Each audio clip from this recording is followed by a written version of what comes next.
good. All the time. 은혜로운 사도행전을 마치고 이번 주부터 빌립보서를 시작하게 되었습니다. 사도행전은 그 바울이 셋집 감옥에서 담대하게 복음을 전파하는 것으로 이렇게 끝나는데, 빌립보서는 그 셋집 감옥에서 바울이 쓴 서신입니다.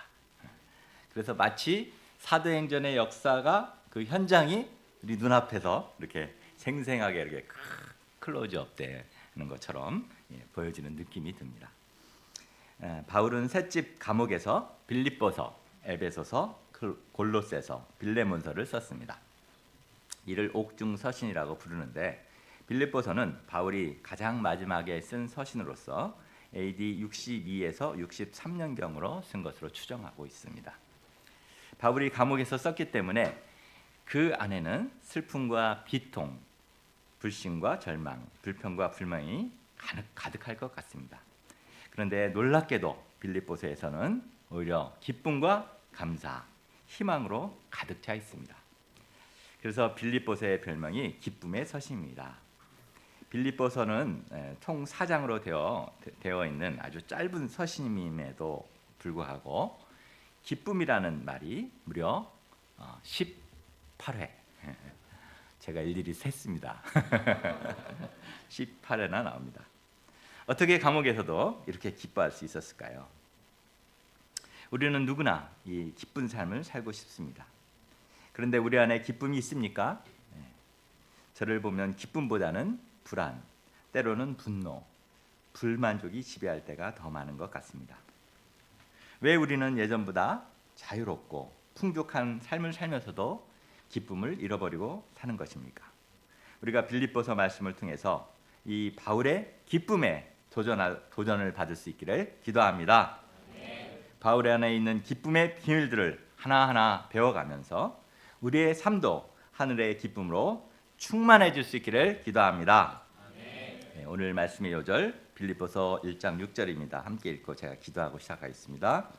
시작. 너희 안에서 착한 일을 시작하신 이가 그리스도의 예수의 날까지 이루실 줄을 우리는 확신하노라. 사랑하는 충만하신 주님, 감사합니다. 귀한 지금 갈라를 주시고 이 귀한 복된 또 참 주의를 주셔서 이렇게 저희들이 기쁨으로 나와서 예배드리게 도우시니 감사합니다. 오늘부터 참 빌립보서 귀한 말씀 허락하여 주셔서 감사합니다.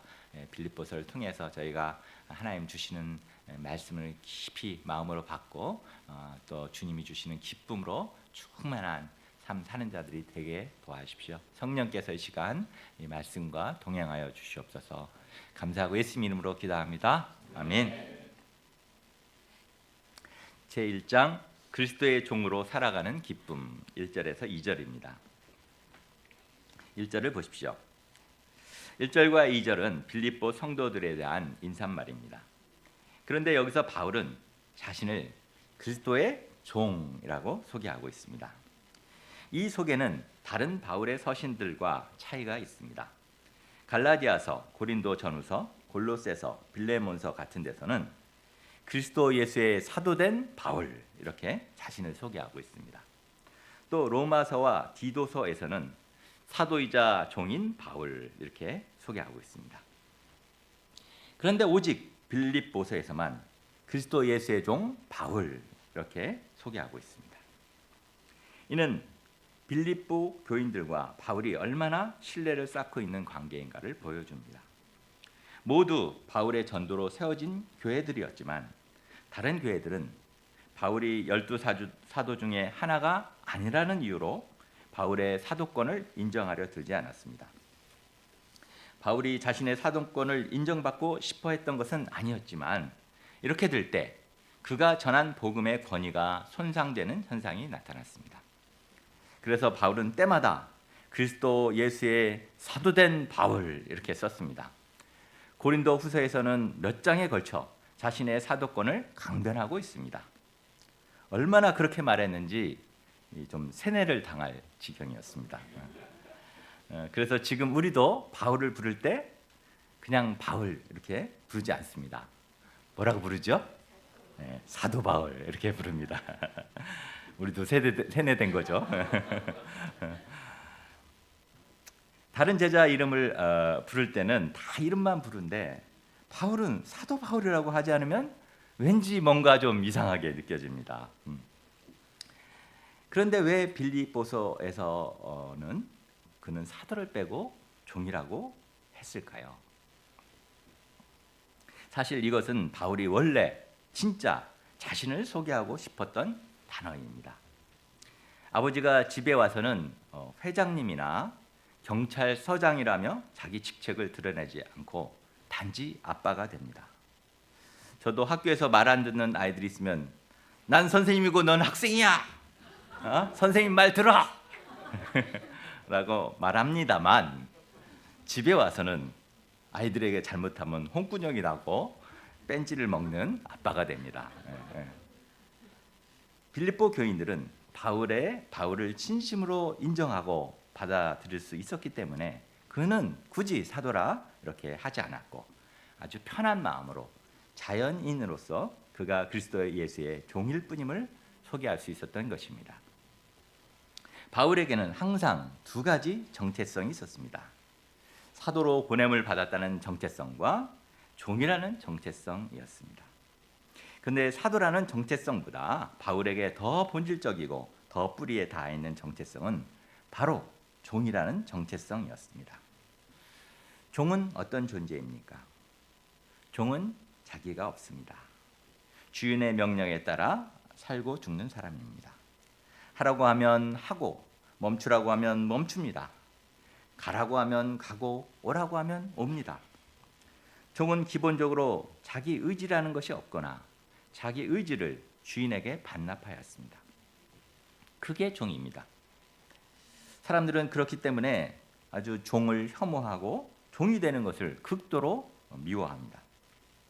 그런데 사도 바울은 왜 스스로를 종이라 했을까요? 사도 바울은 운명적으로 숙명적으로 어쩔 수 없이 종이 된 것이 아닙니다. 먹고 살아야 되니까 생계를 유지하기 위해서 종이 된 것이 아닙니다. 바울에게 있어서 예수님의 종이 되었다는 것은 자기가 이 세상에서 무엇보다 원하는 일이었습니다. 구약에서 종으로 팔려가면 6년 동안 종노릇하고 7년째 자유인이 되는 법이 있습니다. 그런데 어떤 종들은 주인과 살다 보니 주인이 너무 좋아서 자유인으로 사는 것보다 차라리 계속 주인의 종으로 사는 것이 더 좋다는 종들이 있었습니다. 그들은 재판장 앞에 나아가 송곳으로 그의 귀를 이렇게 뚫어서 종신토록 주인을 섬기도록 하였습니다. 귀걸이 하시죠? 귀걸이 그게 그런 종의 표시입니다. 바울은 이처럼 스스로 그리스도 예수의 종이 되기를 원하였습니다. 예수님을 너무나 사랑하고 신뢰하였기 때문에 자발적으로 그분의 종이 되기를 소원하였습니다. 그는 그리스도의 종이 되어 그리스도를 기쁘게 하는 삶, 그의 영광을 위한 삶을 살기를 간절히 원하였습니다. 그런데 그가 예수님의 종으로 살고자 할 때 많은 고난이 따라왔습니다. 주인의 명령을 쫓아 이곳 저곳을 다니며 복음을 전해야 했고 때로는 핍박을 받아 여기저기 쫓겨다니기도 했습니다. 얻어맞기도 했고 칠흑 같은 어둠의 감옥에 갇히기도 해야 했습니다. 그러나 그는 왜 감옥이냐고요? 왜 제게 고난을 주시냐고요? 이렇게 따지지 않았습니다. 그는 하나님이 주시는 그것을 그대로 받아들였습니다. 왜냐하면 그는 예수님의 종이라는 것을 알았기 때문입니다. 종은 주인이 하시는 그대로 받아들이고 순종할 뿐입니다. 그런데 그가 이렇게 종된 삶을 살았을 때 놀라운 일이 벌어졌습니다. 오히려 하나님은 그 모든 상황에서 그와 함께 하시고 강력한 은혜로 그를 보호하여 주셨습니다. 그가 모르는 놀라운 일들을 준비하여 주시고 알지 못하는 새 길, 가장 선한 길로 그를 인도하여 주셨습니다. 그로 인해 그는 어떤 상황 가운데서 요동하지 않게 되었습니다. 바울이 하나님의 뜻에 그의 인생을 맡기고 순종하는 삶을 순종하는 종이었지만 오히려 그의 내면은 어느 것에서 매이지 않는 무한한 자유와 기쁨을 누릴 수 있게 되었습니다. 하늘로부터 은혜와 평강이 차고 넘치게 되었습니다. 바울은 오직 예수 그리스도로부터 오는 이 은혜와 평강을 맛보고 빌립보 성도들도 누리길 기원하면서 이 편지를 시작하고 있습니다. 제2장 성도들과의 교제로 인한 기쁨 3절에서 5절, 7절에서 8절입니다. 3절을 보십시오. 바울은 빌립보 성도들을 생각할 때마다 하나님께 감사하는 마음으로 충만하게 되었습니다. 또 간구할 때마다 그들을 위해 기쁨으로 항상 간구하였습니다.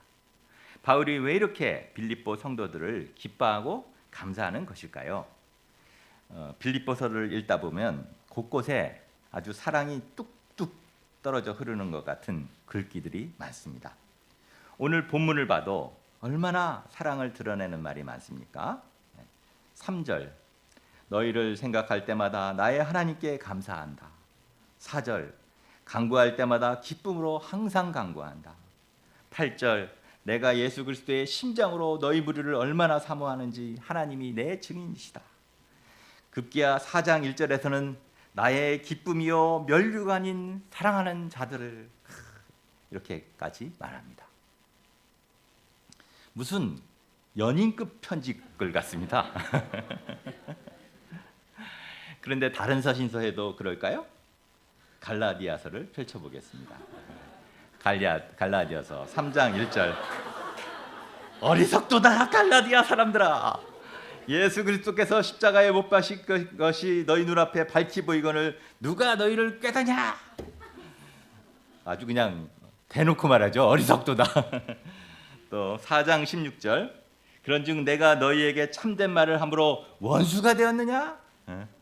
4장 20절, 내가 이제라도 너희와 함께 있어 내 언성을 높이려 함은 너희에 대하여 의욕이 있음이라. 너무 다르죠? 어떤 사람은 이처럼 생각하면 염려와 근심이 되는 사람이 있고, 어떤 사람은 생각하면 괘씸하게 생각되는 사람이 있습니다. 그런데 어떤 사람은 생각하면 할수록 기쁘고 감사하고 보고 싶고 또 보고 싶은 그런 사람이 있습니다. 빌립보 교인들을 바울이 생각할 때마다 기쁘고 감사하고 아주 생각하면 할수록 큰 힘과 위로가 되는 사람들이었습니다. 왜 그렇습니까? 5절을 보십시오. 함께 읽어보시겠습니다. 시작. 너희가 첫날부터 이제까지 복음을 위한 일에 참여하고 있기 때문이라. 빌립보 성도들은 그들이 복음을 전해받은 첫날부터 바울이 감옥에 갇혀있는 이 순간까지 복음을 위한 일에 참여하고 있기 때문이라고 말하고 있습니다. 그들은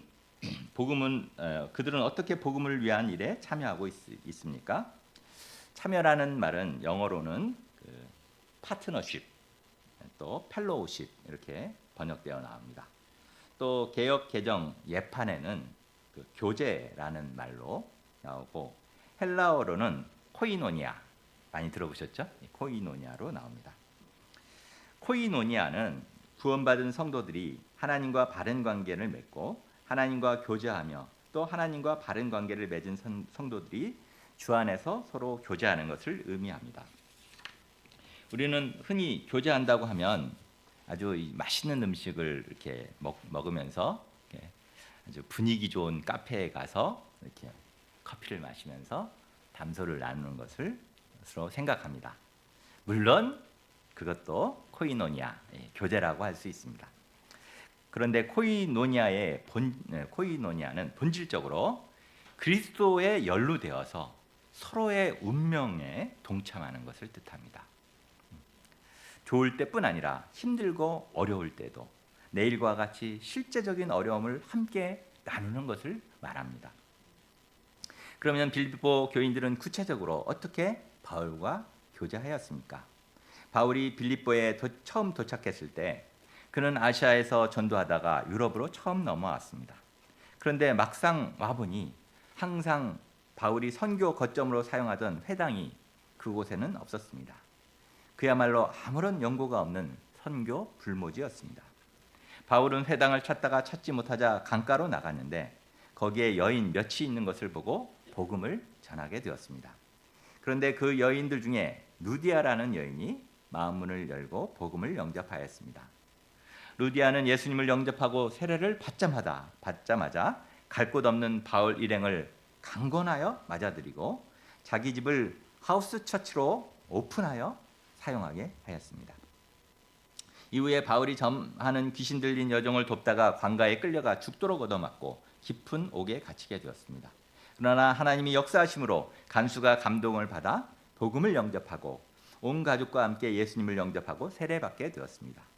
이렇게 해서 탄생된 빌립보 교회는 바울과 깊은 사랑의 관계성이 맺어졌습니다. 그 이후 그들은 때마다 바울이 선교를 감당하는데 필요한 쓸 것들을 보내주었습니다. 마게도냐를 떠날 때도 물질 지원을 했고 데살로니가에 있을 때도 선교비를 지원하였습니다.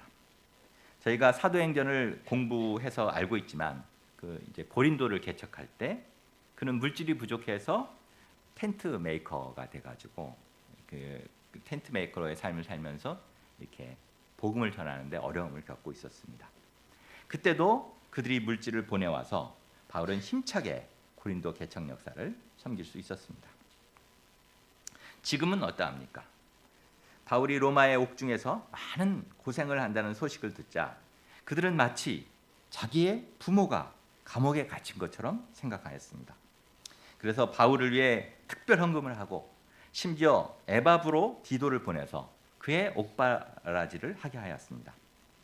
섬기던 에바브로 디도가 병이 들었다가 나아서 빌립보로 되돌아갈 때 함께 보낸 편지가 바로 이 빌립보서입니다. 이처럼 빌립보 성도들은 복음을 전해 들은 첫날부터 이제까지 거의 10여 년이 넘도록 그들에게 복음을 전해준 사도 바울과 복음 안에서 교제하였습니다. 어려울 때마다 따뜻한 위로와 선물을 보내주었고 바울의 괴로움에 참여하였습니다. 이런 그들의 몸은 빌립보에 있었지만 실상은 바울과 함께 개척 역사에 참여하고 세계 선교 역사를 함께 섬긴 것입니다. 그러면 그들의 형편이 좋아서 그렇게 한 것입니까? 아닙니다. 고린도후서 8장 1절 2절을 보십시오. 그들의 형편이 어땠는지 잘 나옵니다. 형제들아, 하나님께서 마케도냐 교회들에게 주신 은혜를 우리가 너희에게 알리노니 환난의 많은 시련 가운데서 그들의 넘치는 기쁨과 극심한 가난이 그들의 풍성한 연보를 넘치도록 하게 하였느니라. 우리는 사실 항상 물질이 부족하지 않습니까? 어릴 때 부모님께 용돈 받을 때는 참 부족합니다. 조금만 더 주시지. 좀 자라서 이제 알바를 해서 이게 돈을 버는데 근데 물질이 부족합니다. 이상하죠? 또 직장을 다니는데 물질이 부족합니다. 또 승진하고 보너스를 받아도 우리는 항상 물질이 부족합니다. 왜 더 모아야 될 것 같고 이렇게 부족한지 몰라요. 이상합니다. 그죠? 그러나 빌립보 성도들은 극심한 가난 가운데서도 자족할 줄 알았고 어려운 자 섬기는 데 풍족한 삶을 살았습니다. 돕는 삶은 물질이 풍족해서 가능한 것이 아니라 그리스도의 마음으로 주의 일에 참여하고 섬기고자 하는 마음이 우선이 될 때 가능함을 배우게 됩니다. 우리 교회의 역사도 많은 분들이 주의 일에 참여하고 교제함으로 이루어지고 있음으로 인해 감사합니다. 영어로 참여, 교제는 파트너십이라고 했습니다. 이렇게 했는데 우리 안암 2부 목자님들은 주 앞에서 각자 하나님이 주신 그 파트를 알고 자발적으로 하나님 나라를 이루는 파트너십을 발휘하고 있음으로 인해 감사합니다. 이번 여름 수양회가 참 좋은 장소에서 이루어졌습니다. 사실 많은 비용이 드는 곳이었는데 연년과 같은 수양회비로 참여할 수 있었습니다. 그것은 보이지 않는 곳에서 많은 희생으로 섬겨주신 분들이 계셨기 때문입니다. 바이블 카페를 할 때도 많은 분들이 파트너십을 발휘합니다. 어떤 분은 말씀을 섬김으로, 어떤 분은 열심히 전도하고 초대를 함으로, 어떤 분은 선물로, 어떤 분은 음식을 맛있게 섬김으로, 어떤 분은 아름다운 찬양으로, 어떤 분은 데코레이션으로, 어떤 분은 테이블과 악기를 나르고 청소로, 또 어떤 분은 기도로 섬깁니다. 한 분 한 분이 하나님을 향한 파트너로서 파트너십을 발휘하기 때문에 이렇게 크고 위대한 역사가 아주 자연스럽게 이루어지고 있습니다. 내가 지금 큰 불편 없이 예배드리고 은혜를 누리는 것은 누군가 보이는 곳뿐 아니라 보이지 않는 곳에서 주의 일에 참여하고 있기 때문입니다. 이런 한 분 한 분의 희생과 참여가 우리가 예수 공동체로서 성장하게 하고 생명을 살리고 복음 역사를 이루는데 동참하는 참된 코이노니아를 이루게 됨을 봅니다. 저희들이 계속해서 주의 역사와 세계 선교 가운데 나의 시간과 물질과 재능을 주님께 드리고 나눔으로 생명을 살리는 하나님 역사에 참여하고 코이노니아의 기쁨을 충만히 누릴 수 있기를 기도합니다. 7절을 보십시오. 바울은 이처럼 주의 일에 참여해온 빌립보 교인들을 사랑하는 마음으로 대하는 것이 마땅하다고 말하고 있습니다.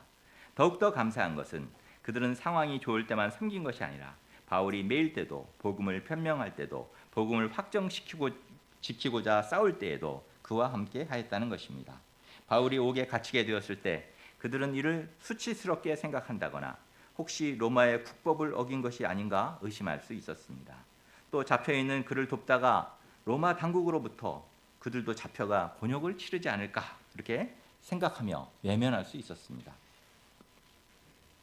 그러나 빌립보 성도들은 어려운 상황에 오히려 더 목자를 신뢰하고 사랑하였습니다.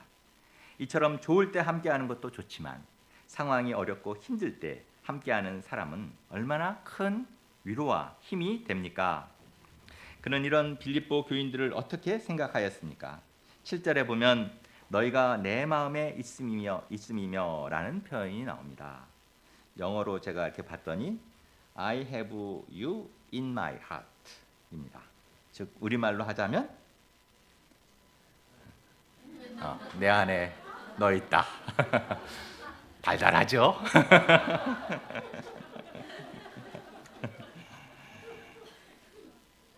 또 8절에서는 내가 예수 그리스도의 심장으로 너희 무리를 얼마나 사모하는지 하나님이 내 증인이시나 말하며 그들에 대한 그의 감사와 사랑이 얼마나 뜨겁고 진실된지 말하고 있습니다. 이처럼 그들은 그리스도의 복음 안에서 모든 것을 나누었습니다. 기쁨과 슬픔, 아픔과 은혜, 고난과 영광을 다 함께 나누었습니다. 서로 사랑했고 신뢰했고 걱정했고 기도하였습니다. 우리 모임이 지금도 은혜가 깊지만 계속해서 빌립보 성도들과 같이 복음 안에서 어려울수록 더 뜨겁게 교제하며 서로 섬김으로 아름다운 코이노니아를 만들어갈 수 있기를 기도합니다. 제3장 착한 일을 시작하신 하나님으로 인한 기쁨 6절입니다. 그럼 이처럼 바울이 너무나 사랑했던 빌립보 교회에는 아무 문제가 없었을까요? 아닙니다. 빌립보 교회도 문제를 안고 있었습니다. 그들에게는 서로 사랑하지 못하고 시기하고 경쟁하는 문제가 있었습니다. 이단의 유혹에 쉽게 노출되는 문제도 있었습니다.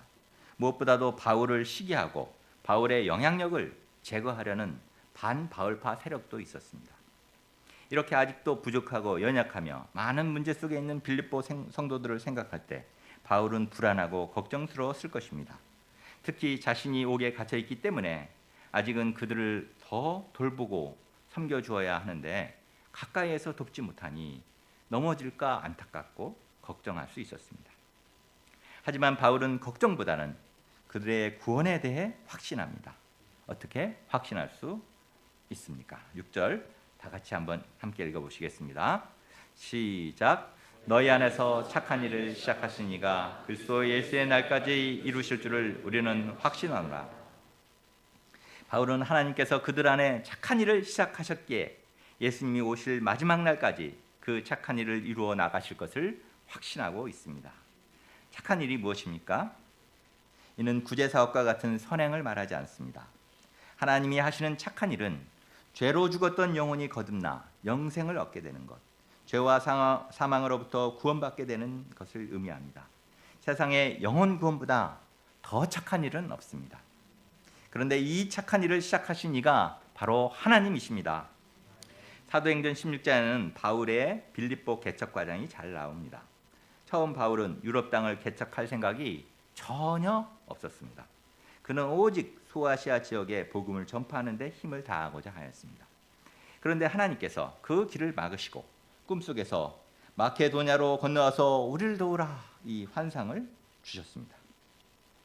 바울은 이를 영접하고 마케도냐 지방 첫 성인 빌립보로 가게 되었습니다. 이렇게 바울을 빌립보로 인도하신 분은 하나님이셨습니다.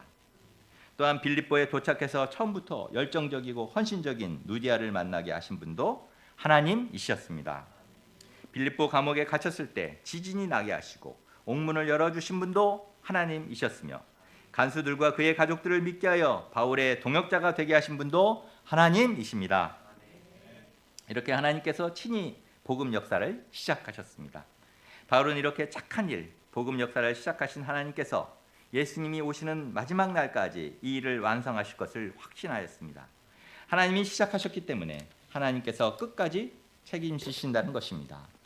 하나님은 시작만 하시고 손 놓고 계시는 분이 아닙니다. 시작하신 하나님께서는 그리스도 예수의 날까지 주권적으로 복음 역사를 이루어 나가시고 반드시 그 구원을 완성하십니다.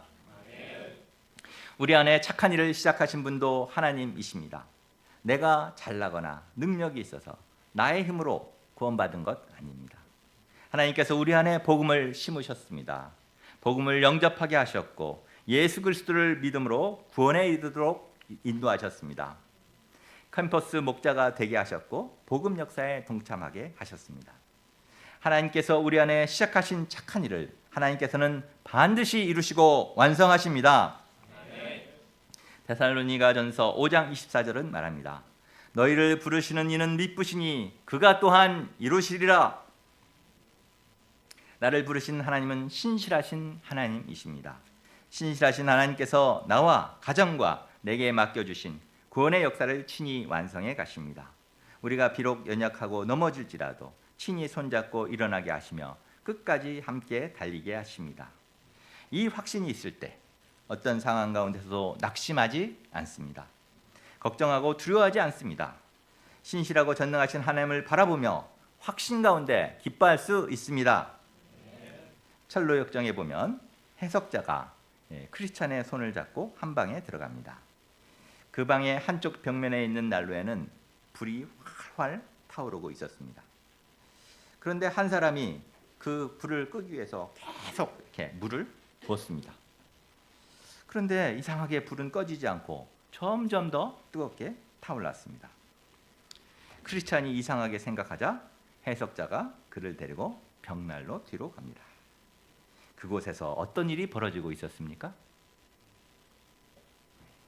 다른 한 사람이 기름병을 가지고 은밀하게 계속해서 기름을 붓고 있었습니다. 그렇습니다. 예수님께서 기름을 부으시고 있기 때문에 사탄이 물을 들이부으며 난리를 쳐도 꺼지지 않습니다.